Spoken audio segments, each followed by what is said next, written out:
कभी सोचा है कि ये जो आईने होते हैं, खासकर घुमावदार वाले, वो आखिर इमेज बनाते कैसे हैं? हाँ, मुझे पता है ये फिजिक्स थोड़ी मुश्किल लग सकती है, पर चिंता मत कीजिए।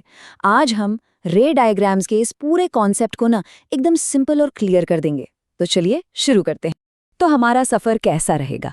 सबसे पहले हम मिरर्स के बेसिक पार्ट्स को समझेंगे, फिर रिफ्लेक्शन के वो 4 गोल्डन रूल सीखेंगे, उसके बाद कॉनकेव और कॉन्वेक्स मिरर्स के साथ थोड़ी प्रैक्टिस करेंगे और आखिर में मैथ्स के लिए साइन कन्वेंशन को भी डिकोड करेंगे। ठीक है, तो अपनी यात्रा शुरू करते हैं स्फेरिकल मिरर्स की दुनिया से और सबसे पहले उन बुनियादी हिस्सों को जानते हैं जिनसे ये बने हैं। अरे, वो मेले वाले अजीब आईने याद हैं जिनमें कोई लंबा दिखता है तो कोई छोटा और मोटा? वो कोई जादू नहीं है, बल्कि घुमावदार आईनों की फिजिक्स का कमाल है और आज हम ठीक इसी को समझने वाले हैं। कोई भी रे डायग्राम बनाने से पहले हमें उसका नक्शा समझना होगा।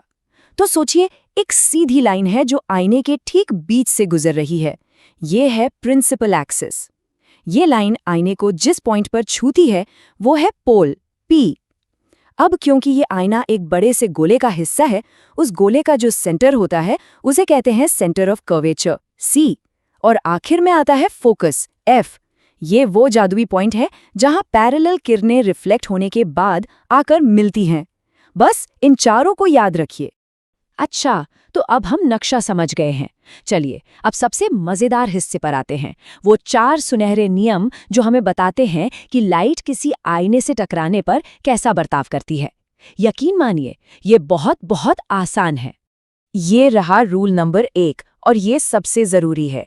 कोई भी लाइट की किरण जो प्रिंसिपल एक्सिस के पैरेलल चलती है, वो रिफ्लेक्ट होने के बाद हमेशा हमेशा फोकस से ही गुजरेगी। जरा इस रास्ते को देखें। किरण एक्सिस के पैरेलल आई, आईने से टकराई और फिर ठीक उस एक पॉइंट यानी फोकस एफ से गुजरने के लिए मुड़ गई। ये है एक्शन में रूल नंबर 1। अब रूल नंबर 2 असल में पहले रूल का ठीक उल्टा है। अगर कोई प्रकाश की किरण आईने से टकराने से पहले फोकस से गुजरती है तो वो रिफ्लेक्शन के बाद प्रिंसिपल एक्सिस के एकदम पैरेलल हो जाएगी। इससे पता चलता है कि प्रकाश के रास्ते कितने सिमेट्रिकल होते हैं। इसे ऐसे समझिए, एक किरण फोकस से निकलकर आईने की तरफ जाती है। जैसे ही वो टकराकर लौटती है, वो एकदम सीधी प्रिंसिपल एक्सिस के पैरेलल निकल जाती है। रूल नंबर 3 थोड़ा स्पेशल है। कोई भी किरण जो सेंटर ऑफ कर्वेचर सी से होकर गुजरती है, वो आईने से एकदम 90 डिग्री के एंगल पर टकराती है। इसीलिए वो जिस रास्ते से आई थी, बिना भटके ठीक उसी रास्ते पर वापस लौट जाती है। तो ये रहा इसका उदाहरण।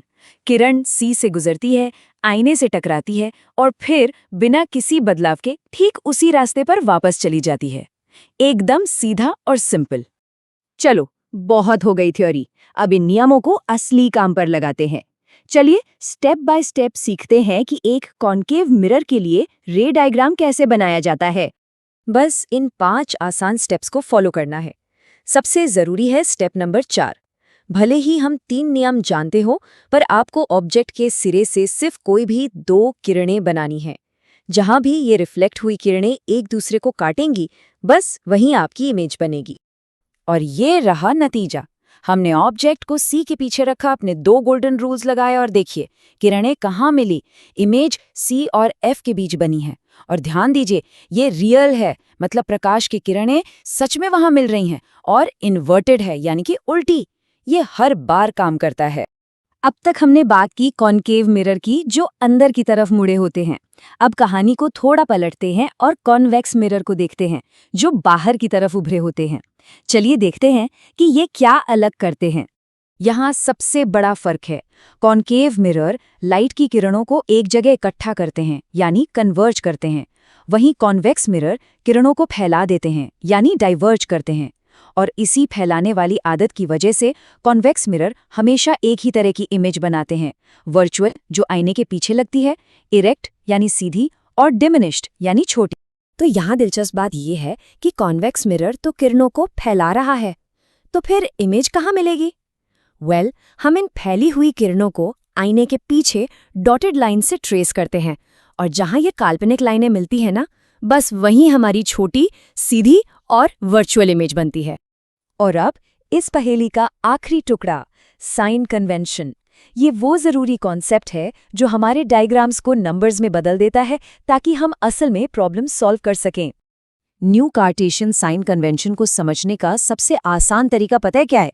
आईने को एक ग्राफ पेपर की तरह सोचिए, जिसका पोल ठीक ओरिजिन मतलब 0,0 पर है। अब सिंपल है, दाईं तरफ सब कुछ पॉजिटिव, बाईं तरफ सब कुछ नेगेटिव, ऊपर की तरफ सब कुछ पॉजिटिव और नीचे की तरफ सब कुछ नेगेटिव। बस ये टेबल आपको जानने वाली हर चीज को समेट देती है। कुछ पैटर्न पर ध्यान दीजिए। ऑब्जेक्ट की दूरी u हमेशा नेगेटिव होती है क्योंकि ऑब्जेक्ट हमेशा आईने के बाईं ओर होता है। कॉन्केव मिरर की फोकल लेंथ नेगेटिव होती है और कॉन्वेक्स की पॉजिटिव। इन रूल्स को एक बार समझ लिया तो आप मिरर फॉर्मूले का कोई भी सवाल हल करने के लिए तैयार हैं।